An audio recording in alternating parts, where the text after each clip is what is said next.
Olá, você gostaria de seguir comigo com uma reflexão do livro Maravilhosa Graça, do autor Philip Yancey.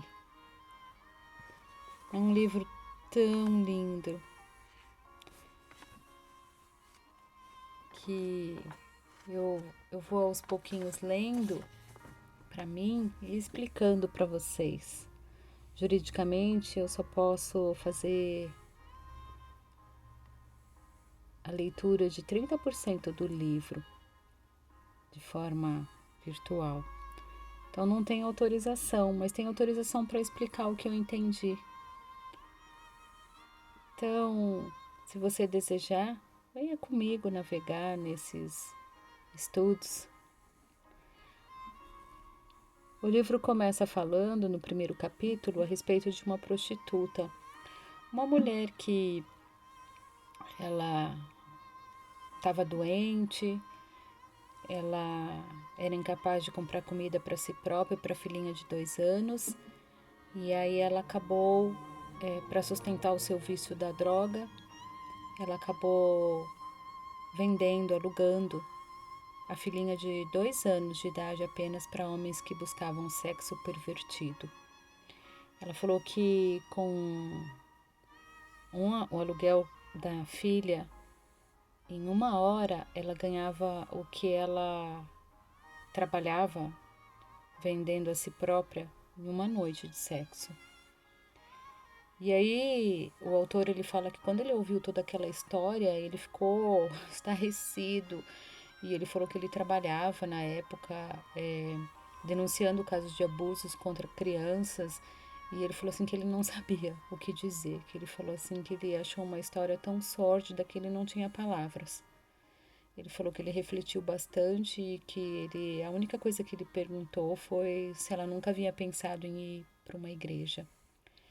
Aí ela fala que, assustadoramente, ela respondeu: igreja? Como assim? Se eu já vivo tão culpada e eu indo para a igreja eu vou me sentir ainda pior. Aí ele começa a refletir, né? Que se uma mulher dessa chegasse diante de Jesus, como ele agiria. E aquilo chocou bastante ele e ele pensou que Jesus sempre era um refúgio. E aí ele fala: puxa, para essa mulher me dizer isso, o que aconteceu com a igreja? Será que a igreja perdeu o dom desse acolhimento, do amor? E ele começa a discorrer um pouquinho sobre graça. Ele vai trazendo o significado teológico, entendendo que graça é uma palavra perfeita, porque todos os usos que ele conseguia reter era sempre de uma glória muito original. E ele começa a falar que nós somos gratos pela bondade de alguém, nos sentimos gratificados com boas notícias, nos congratulamos nos aniversários, com o sucesso das pessoas, nós temos o prazer de dar e também receber gratificação quando alguém faz alguma coisa boa pra gente.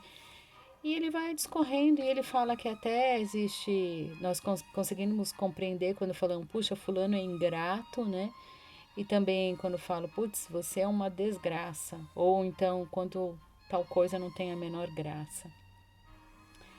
Que vai fazendo nos refletir, né? Em cada uma dessas palavras.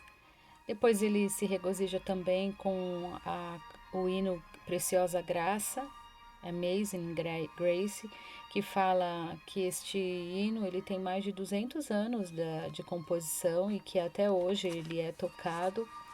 Então ele fala o que faz com que esse hino seja tocado, né?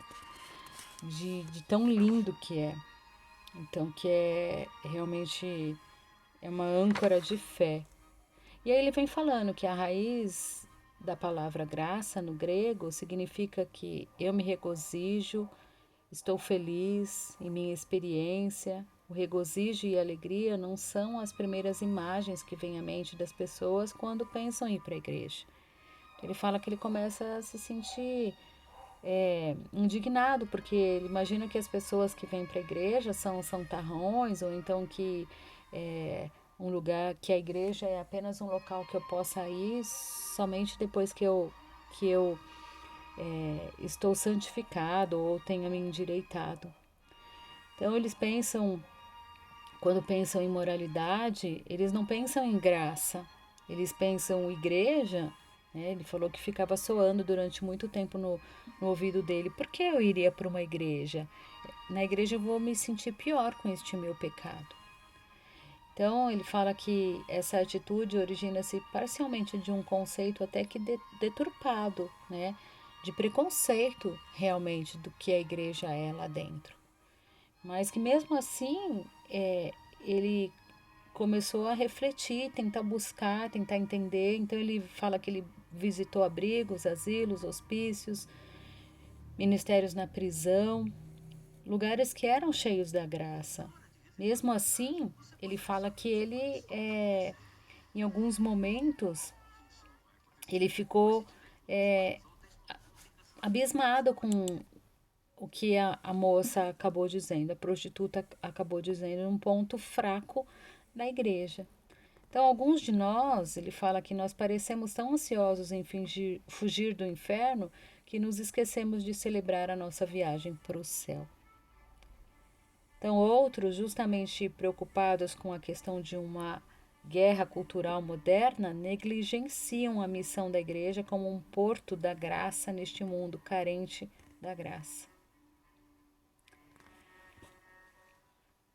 Ele fala também que ele frequentou uma faculdade cristã e, num dado momento, um professor, quando ele tinha terminado a faculdade, ele fala que o professor perguntou para que ele comentasse quais eram as coisas boas e as coisas ruins. E ele fala que ele encontrou muita gente piedosa ali. Na verdade, ele também encontrou Deus naquela faculdade. Mas contudo, ele falou assim que ele praticamente não aprendeu nada do tempo que ele ficou na faculdade a respeito de graça. E aí ele fala, poxa, mas graça é a essência do evangelho. E aí ele pôde concluir que ele experimentou tanta carência de graça no campus da faculdade como em qualquer outro lugar da vida. Ou seja, ele estava dizendo que as pessoas se preocupavam tanto, né, com as questões técnicas, com que faltava graça. Ele fala também que ele nunca viu um resumo de graça tão importante quanto de um conselheiro, que disse assim, que há muitos anos ele chegou à conclusão de que as duas causas principais da maioria dos problemas emocionais entre os cristãos são estas: o fracasso em entender, receber e viver a graça e o perdão incondicional de Deus, e o fracasso em anunciar esse amor, esse perdão e essa graça incondicionais aos outros. Ele fala que lemos e ouvimos falar sobre a boa teologia da graça e até cremos nela, mas não é assim que vivemos. As boas novas do Evangelho da Graça não penetraram no nível das nossas emoções. Então ele vem falando que o mundo pode fazer quase tudo tão bem ou melhor que a igreja. Ele fala que você não precisa ser cristão para construir casas, alimentar os famintos ou então cuidar dos enfermos. Há apenas uma coisa que o mundo não pode fazer: ele não pode oferecer graça. Ele fala também a respeito de um romancista italiano que ele escreveu a respeito de um revolucionário procurado por um tempo pela polícia.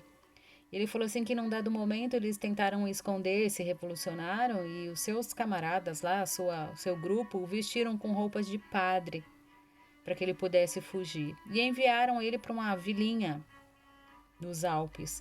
E a notícia se espalhou tanto e em pouco tempo uma longa fila de camponeses apareceu à porta dele, cheios de histórias de pecados para as pessoas poderem, e vidas desfeitas, né, para as pessoas poderem falar. Ele fala assim que o sacerdote protestava e tentava desvencilhar deles, sem resultados. Ele não pôde fazer nada além de sentar e ouvir as histórias das pessoas que morriam de fome da graça. E aí ele fala assim que é por isso que as pessoas vão para a igreja, elas têm fome de graça. E ele fala também a respeito de um livro que foi escrito sobre estudantes numa escola missionária no Japão. O livro chama Fundamentalistas em Formação. Ele fala que esse grupo que escreveu esse livro eram pessoas que tinham abandonado a fé e que depois eles voltaram, né? E aí ele fala assim que aqueles que entre nós que voltaram têm uma coisa em comum, todos descobriram a graça. E aí ele vem falando que a graça, ela pode ser dissecada como uma rã, mas ela morre no processo. E o que está ali dentro é deprimente para todos, exceto para as mentes puramente científicas. Ele fala também que ele leu para ele como fonte para escrever o livro, ele leu um tratado de 13 páginas de uma enciclopédia católica e ele fala assim que ao final ele pôde preferir transmitir a graça ao invés de explicá-la. De tão complexa que ela é. Complexa. Que Deus possa falar conosco. Desde já. Eu amei esse tema. Deus te abençoe.